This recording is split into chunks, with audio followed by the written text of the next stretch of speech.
anyone wanting to move out of America, it's all fine and good, but this is what living abroad looks like.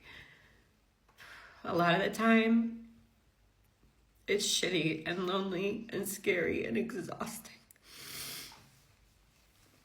And there are a lot of people on here who will say, I just moved here and it's great. And that is true. It's fucking better than America, whatever it is. But there's also a lot of really shitty parts.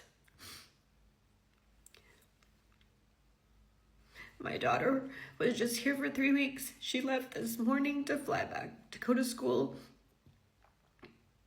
And I miss her already. And I don't have my good friends, my friends who know me here to support me in this moment. And it sucks. So I'm missing my family and my friends. And I've been here 18 months. It's not like I'm new. I don't know why I'm posting this. I hate when people post crying on the internet, but I just want people, I've had a large influx on my FYP of either Americans that are moving abroad, planning to move abroad, have already moved abroad, and there's a lot of us.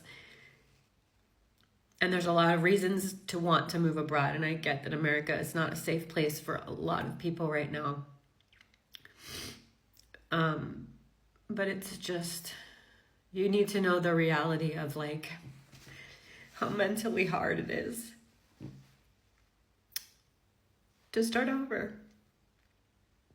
It's exciting, but it's also some really shitty days. So on today's episode of real shit that happens when you live abroad that most people will not tell you, my landlord is such a scammer.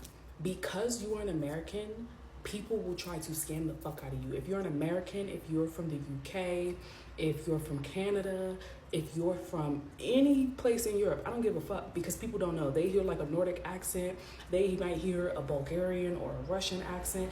Immediately, it automatically goes ka-ching inside their brain. So there's this constant effort to try and take an advantage of you. There's a constant effort to try and dig into your pockets. So last month, my landlord was like, oh, do you mind paying half the electricity bill? The electricity bill is like $120, half of it will be $60. Now, mind you, my rent has been covering all of the utilities for 7 months. Then all of a sudden, he's like, oh, would you mind paying it? I'm like, okay, no problem. He keeps texting me every day, every single day. Every single day. So guys, when I came across this particular video where these American women that moved abroad, not only women, both women and men, because I have other clips for you guys to like catch up with. When I saw it and they were lamenting, complaining why they miss US, I was like, you see, as bad as US is, right, as bad as American is, definitely you are going to miss. There is something why it is called home. There is that name why it is called home sweet home. You understand? Definitely, if you're living to a particular country, for those of you that want to live right now, because I know that, yes, America is shitty right now, America is messed up right now, and a lot of people are willing to even run out of America. I even have a video that I actually want to do about it, right? Just watch this video very well before you finally make that decision. Welcome back to my channel. My name is Sonia. If this is the first time you're tuning in, do hit subscribe, like this video, drop me your comment, and lastly, do not forget to share. Thank you so much for always coming to support me. I appreciate it. I do not take you guys for granted. And if you have not joined the family, please join the family. Every clips and videos you see in our today's episode credit belongs to the original creators of this video. With that being said, let's get right into this video because there's a lot to be unpacked as to diasporas. I'm an American that's been living in Europe for about a month now, and I've noticed something, and that is that being an American here is basically like being a walking joke to a lot of people. Not all people, but a lot. Now, I'm fully aware that I'm wearing this shirt while saying that, but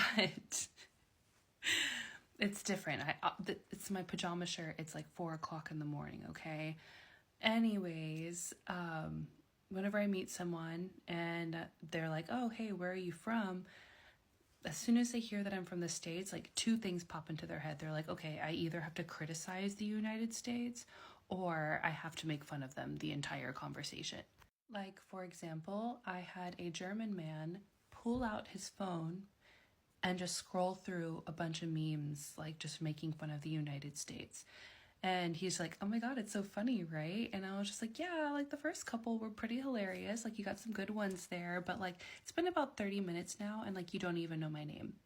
And like in my head, I'm thinking, okay, maybe they're trying to relate somehow, but like sometimes people have just been flat out rude and just like basically called all Americans idiots.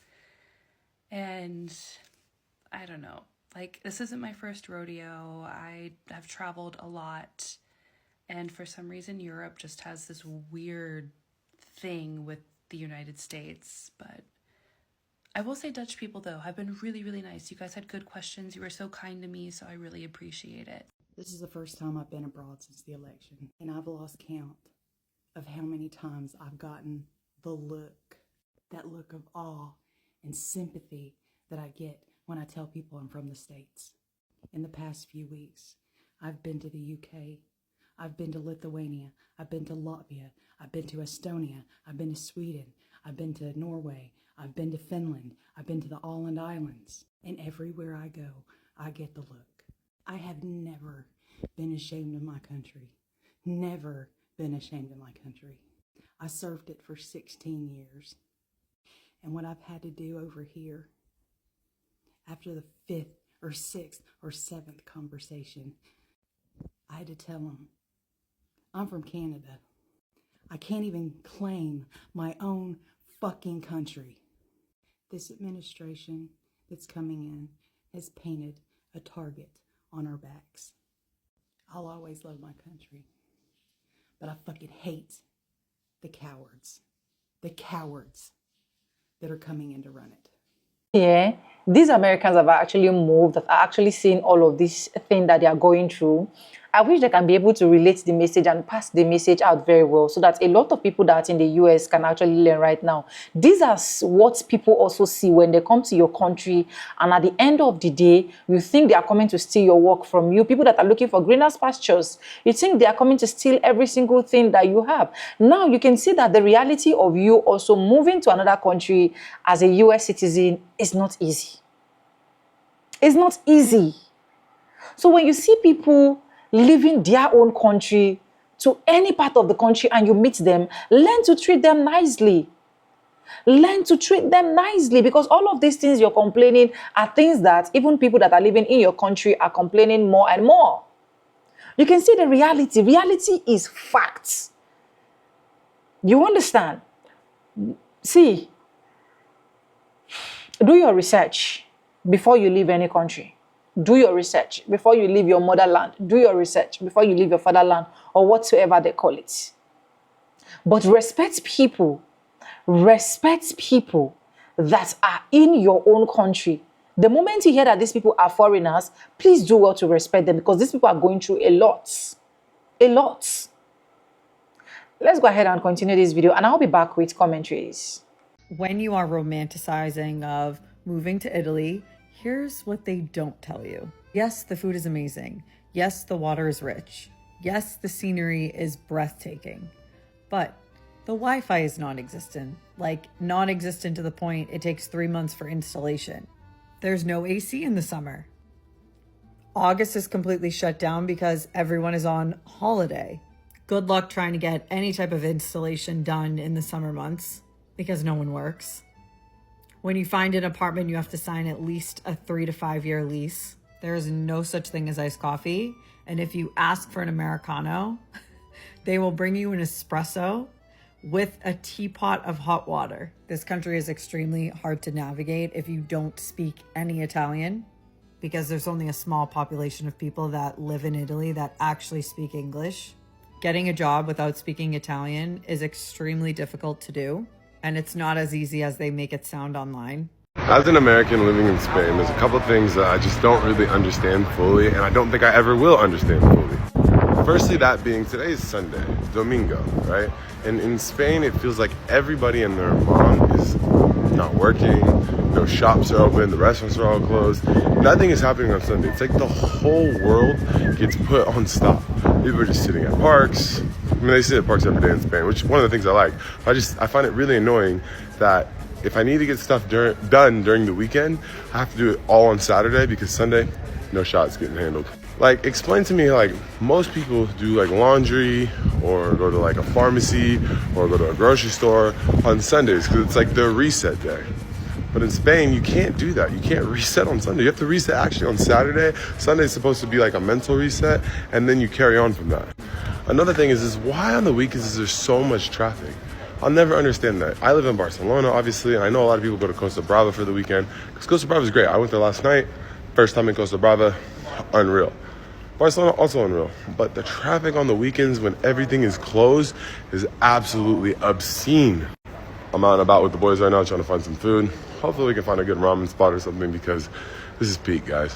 Anyways, love you guys. Have a great week. Get after it. I think one of the things a lot of Americans fail to understand when they are leaving their own country to another country is they fail to understand that where they are going right now, it is going to be like a low class to their country, as far as I'm concerned, right?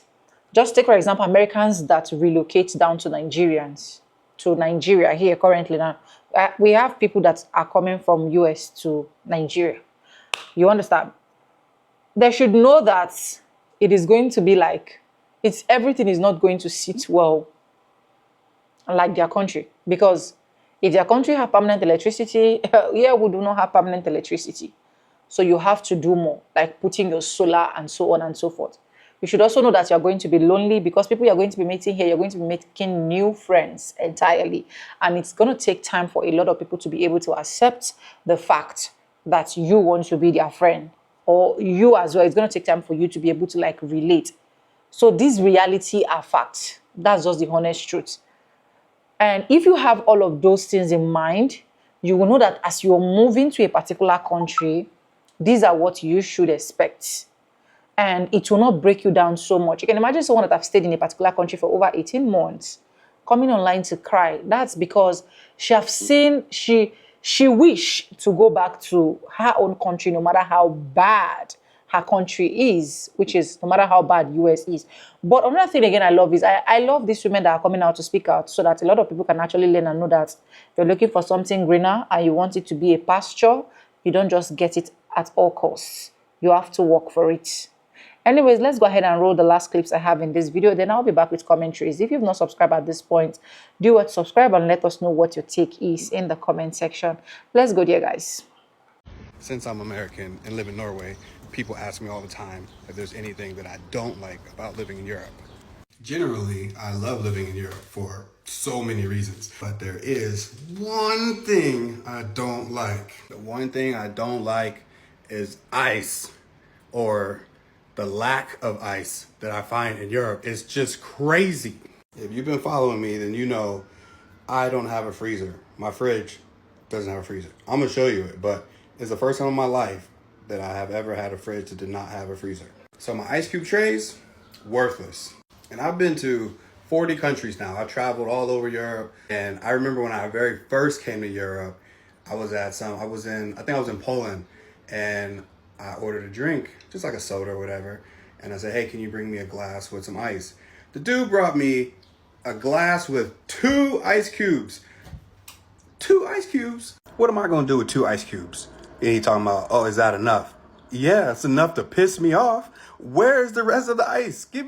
Fill the glass up with ice, and then I pour in the drink. That's how that works. Yo, for real, I was like, yo, is there like an ice ration? Do we have to ration ice? Is there not enough water? I mean, give me the ice. I want the ice. And this was a common occurrence. I mean, Czech Republic, Hungary, Lithuania. I was on the lookout, and I was like, okay, hold on. Every time I get something, it's got 1 ice cube, 2 ice cubes, or they don't come with ice at all. And I'm like, oh my gosh. I mean, there's nothing I want more when I'm hot and thirsty than a lukewarm cola. Are you kidding me? I never realized how truly blessed I am to have ice when I want to have ice, because when you don't have ice, it's crazy. Please tell me, am I just being like a pompous American? Because, I get to my apartment I'm in now, and then no freezer, right? Then I went to Haugesund, and I was just over someone's house, and I was like, oh man, you know, can I get a glass of ice? Now they did have a fridge with a proper freezer. They had a proper setup there, and they were like, oh no, I don't have any ice. You have a freezer and you don't have ice? And I have to move out of this apartment next week, and the apartment I'm moving into, you guessed it, no freezer. I just want my drinks to be cold. I mean, am I asking too much, Europe? Europe, am I asking too much? And of course you can buy ice at the store, but today is Sunday and all the grocery stores are closed. And then the ones that are open, like the Boone Priest up the street from my house here, it has like a little kiosk type store that's open, and they don't sell ice there. So I have to buy the warm cola, put it in my fridge for whoever knows how long. And when I do buy ice, look at that. It melts because it's not in the freezer. It's like if I don't use it all immediately. Okay, rant over. I need to buy a freezer. Oh my gosh. I can't keep living like this. Maybe this is a midlife crisis. Maybe I'm having a midlife crisis. Can't be the only one. Is anybody else feeling like this dread every time you wake up? Like, it's just really becoming too much. This morning I woke up feeling some type of dread over me. Like, are we making the right decision leaving the country? Like, what are we doing? Like, why are we selling all of our furniture? I don't know. I just woke up like doubting myself. Like, are we overreacting wanting to leave the country? Why am I letting things stress me out? Is it really that bad? Then I remembered all of the news that came out yesterday, and I was just like, you know what? No, we are making the right decision. Like, this is too stressful for anybody. Like, as human beings, we are not meant to have this bombardment of news, good, bad, bad news all the time. Like, it's not good for your nervous system. It's not good for your mental health. It took me a few seconds to gather myself, and I'm like, okay, you're making the right decision. I don't know. Am I the only one that's been feeling like this? Like, please tell me I'm not the only one. So yeah, we've seen it all. It's not easy for anybody. It's not easy. For me that is coming to your country to come and survive, it is not easy for me. For you that is coming to my country to come and enjoy what my country have, it is not going to be easy for you. So the earlier people start knowing that all of these things are actually things that you should take your time, process it, think about it thoroughly, know the disadvantages and the advantages before you move, the better. Because a lot of people, because of the situation that is happening in the US, the only thing they will just be like, oh, I want to leave this country. I want to leave the US. I just want to move to another country that things can be easy for me. Things can be affordable for me. Things can be this, things can be that. Forgetting that all of these advantages have disadvantages. No matter how expensive your country is, US, no matter how cheap you think another country is going to be, please look out for, do I need to move? Do I really need to move? If yes, am I really prepared to move? Am I really ready to face the future? Am I really ready to face the reality? Am I really ready to face what will come before me? And you see, that's one good part with some of these Africans. And then when you see them, you think that, oh, their problems do not weigh them down. Because once we move as Africans to any country that we know that, okay, this country is going to actually make my life better. See, we are ready to take no matter what shit that is going to come there. We're ready to take it. And I feel like that's what makes a lot of people feel like we are more stronger and we are more competitive and so on and so forth, because we've seen where we are coming from. So the moment you know where you're coming from and you don't want to go back to where you're coming from, it becomes a thing for you to be able to fight it and be like, you see this thing, whether it's a do or die affair, I have to just achieve it. I have to achieve it. You understand? It's sad that most Americans that are supposed to be in their old age enjoying, maybe probably because of incurring a lot of debt and the rest of that, they just want to just go to another country that their life can be a bit better or experience another breeze and so on and so forth. There are some Americans that will also tell you that, girl, I relocated and I'm not regretting it, and I can still tell you to relocate over and over again. The Americans that will still tell you that, yeah, you understand? So please weigh your options before you move. Look out for the biggest threat before you move. Choose the right country. Do your research on the countries that you are moving to if you still want to move. So that is why I actually brought out these realities of Americans that are living abroad, that moved abroad. That is why I brought out this video, so that you as an American watching me, you can actually learn from it. Anyways, thank you so much for watching. If you have any opinion, let me know in the comment section. I keep saying it in all of my videos. I stand a chance to be corrected. This video is just for educational purpose, nothing more, nothing less. Every video is in clips you see in our videos. Credit belongs to the original creators of those videos, and I do not take them for granted, right? Subscribe, like, comment, and share. And yes, with no further ado, I do like always say in my videos, I'm going to be saying, and I'll see you guys in my next one. For now, bye guys, I love you. Mwah.